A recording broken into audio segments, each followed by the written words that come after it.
Willamette Innovators Night and Network? Well, it's an interesting story. The original idea came from a perceived need to bring together the community around innovation, and not innovation in a vague sense, but really recognizing the economic activity that was happening in the region that led to good business and good quality of life for the valley.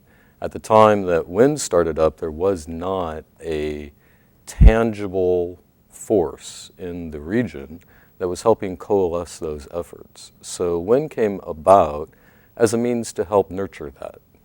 Okay. And why Corvallis? Why is OSU? Why are we leading the pack when it comes to innovation? What is it about this region that... This is a very unique region.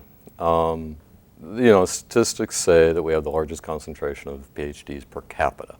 Well, great, but what else is there? That initial statistic leads us to say that we're fueled by intellect, we're fueled by creativity, we're fueled by entrepreneurism. There is a lot of activity in this area, from the grassroots through the research community at the university, for people to do new and exciting things. And unfortunately, what we've seen in the past is that these things happen in pockets. We don't know what's happening in a specific area because we're so engaged in doing good stuff in our own area. So part of the intent of WIN was for all those people doing that good stuff to come together and learn about what each other's doing. And that gets at the essence of what innovation is. Innovation is the creative connection of diverse or different components to come up with something new. And that's really where the creative energy for WIN came about. How do we pull together and identify all these interesting pieces? Good. How does innovation vary for your clients? I mean, tell us your background of innovation. People have a different idea of what that means. Well, innovation from what we see in the private sector is driven by an entrepreneur who wants to build a better world, has a vision and a belief in doing something different, disrupting existing technology, creating wealth, creating jobs. And basically, just like Steve Jobs recently said, it's not about the money, it's for building a better world. And they have a passion and tenacity to make those things happen. The world, by and large, likes to remain the way it has been. And you need entrepreneurs and innovators to kind of kick it in the butt and get it to stop doing what it used to do and to do something new. Mm-hmm. With the economy, a little soft and investors harder to find, maybe, do you really have to sharpen the ideas, sharpen the target?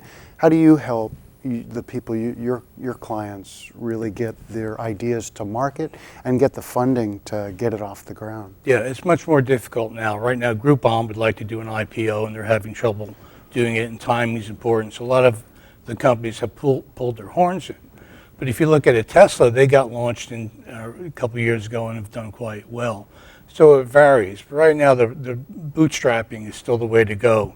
Keep your expenses low and get out and sell products, make your customer's life better with your products and technology. And there's nothing more compelling than an idea whose time has come. And that's what drives things. And you look at the way the new iPhone is selling. There's money out there. People will buy and invest in new technology. And there'll be investors who will follow that trail. Well, Rick, let's talk a little bit about innovation. Why is OSU leading the way and also spreading that within our community and region? Share a little bit of why you think OSU's been so successful at doing that. I think part of the answer, Jeff, goes back to our being the land-grant institution for Oregon. And what that means is that we have an obligation to look to what the needs are of the community, of society. We also have an extraordinary cadre of faculty, staff, and students who understand where there are opportunities for conducting research that also has the benefit of providing new ideas and new information for our educational mission. So it's that combination of the educational responsibilities, recognizing where there are opportunities in terms of new ideas across the spectrum, from forestry to agricultural sciences to engineering to pharmacy, and knowing how to translate that into applications that really puts us in a unique place, I think. You couple that with the community that we're in, which, as you heard earlier, represents a very intelligent, creative community. How many communities have a Da Vinci Days, for crying out loud? That reflects the sort of attitude in this town. And then the other special sauce, if you will, is the kind of relationship, the unique relationship that we have with some of the other entities like Samaritan Health Services, Hewlett-Packard, CH2M Hill. All of those allow us to understand the problems, take the best research that you can find in the U.S. and translate it to serving needs of a variety of different user groups. Tell me about your role in the economic development of Corvallis, or is it Benton County? It's a commission that the Mayor Manning set up with the City Council, so it's the City of Corvallis Economic Development Commission. And it's really established to try to take some of the ideas that have been developed over the last few years and translate them into specific recommendations for fostering more economic development. And we're looking at the issues from the standpoint of how do we foster a stronger environment for some of those spin-out startup companies? How do we help the companies that have already set footing stay in the community? And how might we also attract and retain some of the larger corporations? I was here back in the 70s when HP started up.